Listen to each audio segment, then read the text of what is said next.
guys, welcome to another video tungkol sa aking bagong channel, Uber Driver AZ.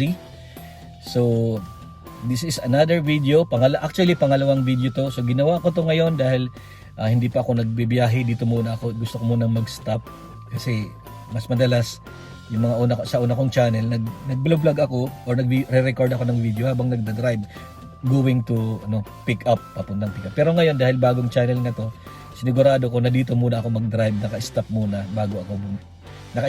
ako mag-vlog bago or mag-video bago bumiyahe.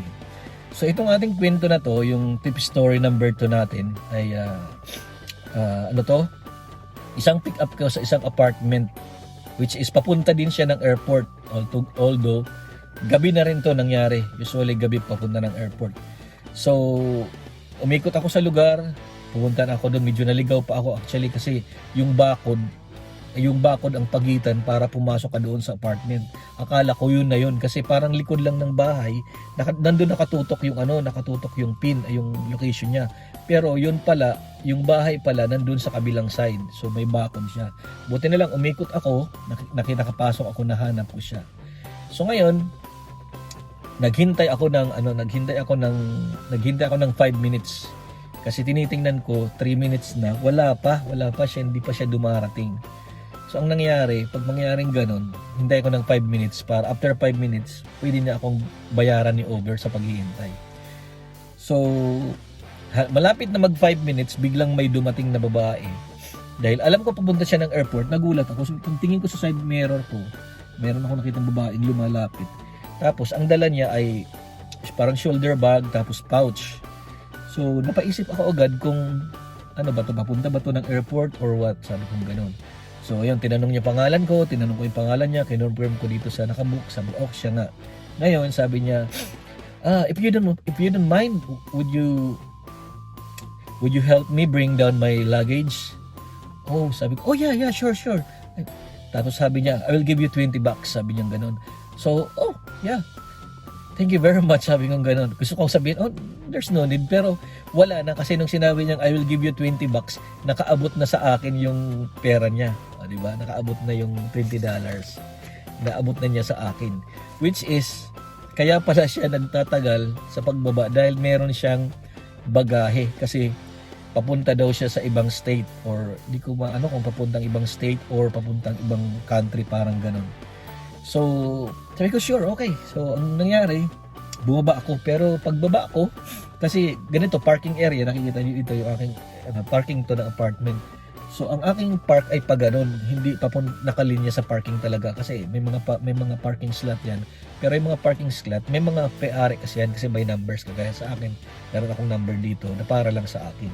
So, ang aking ito yung parking, paganon yung aking sasakyan. So, sabi ko, teka lang, iiwan ko ba yung sasakyan ko ng ganito? Ngayon, hindi ko alam kung malapit lang yung apartment unit niya, pupuntahan namin kasi nga tutulungan ko daw siya magbaba ng kanyang luggage. So, wala na akong choice kundi kasi naglalakad na siya papunta doon sa apartment niya. Sumunod na lang ako.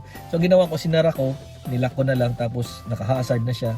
So, sumunod ako sa kanya. Mga tatlong apartment unit muna ang kanyang ng ilong ko. Ang kanyang unit, na tatlong apartment unit ang dadaanan. Tapos nandun sa second floor. So nandun siya sa second floor. Kaya naintindihan ko na kailangan niyang magpatulong. So ngayon, naisip ko din yung time namin na nagre-rent kami ng apartment na nandun kami sa second floor, which is pag nag-grocery kami, bubuhatin namin lahat ng grocery namin mataas, which is talagang mahirap. Kaya nag-decide kami na lumipat na dito lang sa baba, sa ibang apartment complex naman. So ngayon, pag akyat siya, second floor, sabi ko, ay nako, kaya pala hindi siya makababa. Ngayon, nakita ko na yung luggage niya.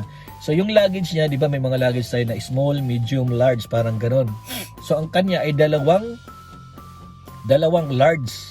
So, babae siya, medyo matangkad, actually matangkad. Habang sinusundan ko nga siya, nagkikintuhan kami, tapos nakatingin siya sa akin. Siguro, naisip ko, nakatingin siya sa akin, sabi niya, ang liit-liit nito, kaya-kayang buhatin yung aking luggage. Siguro yun ang nasa isip niya. Kasi nagkikintuhan kami, how's the traffic right there? The airport, sabi ko na nun.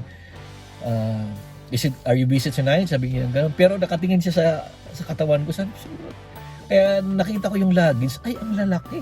Sabi ko, so second floor, di ba may hagdan pababa. So ang ginawa ko, binuhat ko muna yung isang luggage kung kaya ko. Medyo mabigat nga, so dahan akong pababa hanggang doon sa baba kasi may ano naman yun, may landing, pwede mo nang ilapag. So hanggang sa, kinuha ko na yung pangalawa kasi pumasok muna siya doon sa loob ng apartment. Kinuha ko na yung pangalawa, din binaba ko. Sinintay ko siya sa baba, tapos siyempre binagulong na namin yung kanyang luggage kasi apat naman ang gulong. Madali kasi pag mga ganun, apat ang gulong. So ngayon, hanggang sa sinakay ko na, hindi ko lang mapicturean yung luggage kasi nahihiyan na ako. Gusto ko sanang picturean para pag in-upload natin, meron tayong patunay talaga na may malalaki siyang luggage. So yun, nilagay ko na lang sa likod, hindi ko na napicturean. Yan, nagkikwentuhan kami sa sa sasakyan. Then for the meantime, din hanggang sa busy na siya sa kanyang cellphone dahil papunta nga daw siya sa ibang state. Which is halata naman kasi para magtatagal siya, sabi niya, kasi dalawa nga na malaking bagahe ang kanyang dala. So doon natuwa tayo dahil imbis na ika-cancel ko na sana yung trip na yun dahil ang tagal ko nang naghihintay, magpa 5 minutes na. Nung dumating siya, inabutan tayo agad ng $20 para lang siya ay tulungan na ibaba ang kanyang mga bagahe. Which is malaking tulong din kasi nakadagdag income sa atin, di ba? Dagdag income sa atin yung kanyang binigay na tip.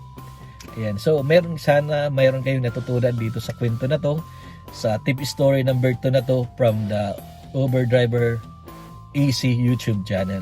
So, sana po suportahan nyo at abangan nyo po ang ating mga susunod na mga videos dito sa channel na to, Uber Driver Easy. Bye-bye!